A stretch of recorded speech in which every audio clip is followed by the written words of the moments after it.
We got another women's flyweight bout. This one is cast iron Cortney Casey against Gillian the Savage Robertson. Very interesting fight. Another one that is razor thin as far as the odds. BetOnline has Cortney Casey as a slight -104 underdog and Gillian Robertson as the -116 favorite. This one cannot get much closer.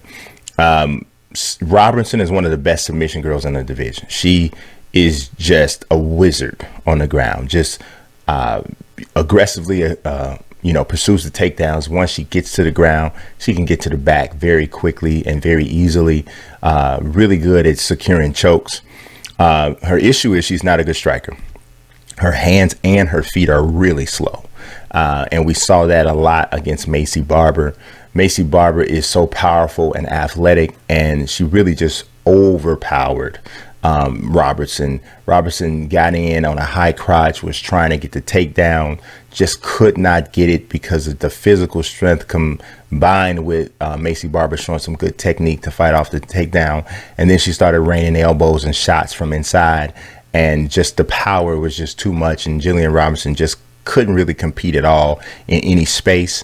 So that was an issue. So when she's not running into somebody who is so much more physically gifted than her from a speed and strength standpoint, she has a much better opportunity to win. She's very tough, though. She can take some shots because she took some punishment from Maycee Barber that many of the women in the division probably would have faded before she did, and she got stopped in the first round. So that just tells you what level of punishment and shots she was taking up until that point. The other thing you got to remember, she's just 25 years old. So, she's still getting better at this point. So there may be some sort of new wrinkle that she shows. She is also training in an American top team. So, she's rolling and training with the best girls out there, or many of them. And, including Amanda Nunes and, all kinds of Kayla Harrison, all kinds of people are coming through that gym. So she's getting great work. But there's only so much that can be done when a person has a limitation from an athleticism standpoint. Now, Cortney Casey's not a freak athlete either. She's an average striker, I would say, but she is so super tough and resilient. She's improving on the ground. I think we saw that in her submission victory over Mara Romero basically in Casey's UFC flyweight debut. I think she looks much better at this weight. She's stronger, it appears, just even more confident. Even though she's already a really fiery kind of a personality, she seems even more confident at flyweight. So I think in this fight, obviously, she needs to stop these takedowns. She cannot allow Gillian Robertson to get in an advantageous position on the ground. She's just too good down there, even though we've seen Cortney Casey show that she can be tricky off her back.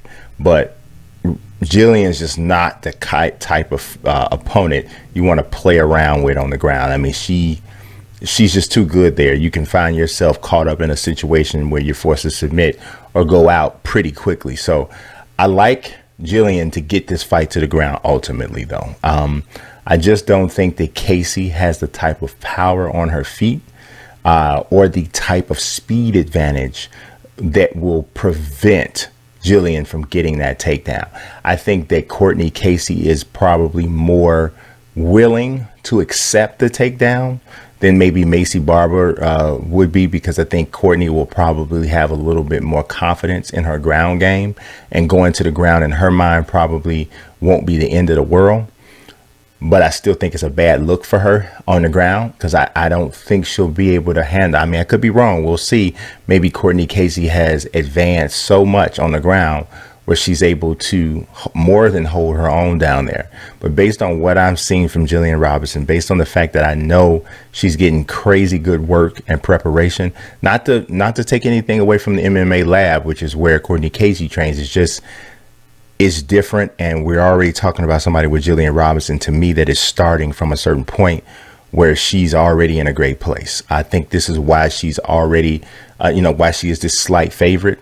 I don't know that she submits Cortney Casey, because I will give Cortney Casey enough credit to say that on the ground, she should probably be able to avoid the submission loss, but I am going to give Gillian Robertson a nod and say that I think she wins this one by unanimous decision. I just think that ground game is going to be too much. I don't think Casey has enough on the feet to stop her from getting to the ground game.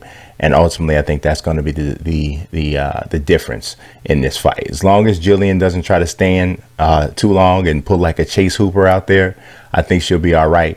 And I think she gets this unanimous decision victory over a really tough opponent.